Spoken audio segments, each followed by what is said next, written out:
ትዳር ትንሿ ቤተክርስቲያን የምትመሰረትበት የተቀደሰ ተቋም ነው።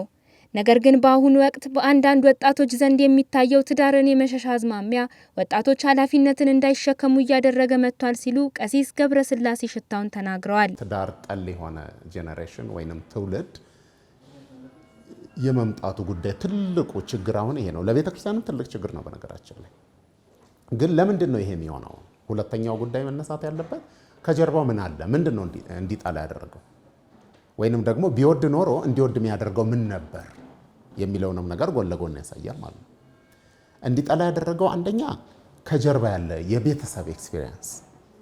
ቤተሰብ ለምሳሌ ያለው ካልሆነ ለሴቷ፣ ያለው ከሆነ አታግቢ፣ የተማረ ካልሆነ አታግቢ። ወንዱም በቃ እሷ ይሄን ነገር ታቀርባለች ተብሎ ስለሚታሰብ በአብዛኛው በማህበረሰቡ ዘንድ ስለሚነሳ ሀብት ስለሌለኝ ወይንም ሀብት ከሌለኝ አላገባም በቃ የሚል ነገር ያመጣል ማለት ነው። ቀሲስ ገብረስላሴ አክለውም የሐሳቤ ማህበራዊም ሆነ መንፈሳዊ ችግር የሚያስከትል ነውም ብለዋል። በመንፈሳዊ ትንሿ ቤተክርስቲያን ነች ብለን የተቀደሰ ነገር ነው። በማህበራዊ እይታ ደግሞ ስታስቢው ማህበራዊ አንድ ተቋም ነው። በቃ ማህበር፣ ህብረት፣ አንድነት ነው። እዚህ ላይ ችግር ያመጣል።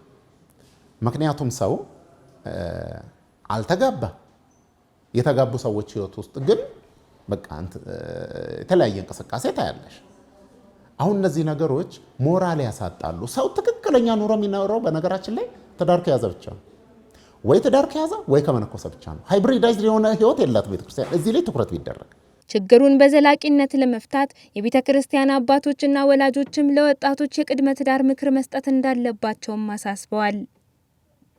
ቀጥታ ከቤተሰብ ስንጀምር ገንዘብ ያለው አግቢ፣ ገንዘብ ያላት አግባ ሳይሆን ማስተዋል ያላት አግባ፣ ማስተዋል ያለው አግቢ ቢሆን ቅድሚያው። ለወጣቱ ደግሞ አንደኛ ትዳር መልካም፣ ቅዱስ፣ ልዩ ጉዳይ መሆኑን መንገር እና እነሱም ደግሞ ማወቅ አለባቸው።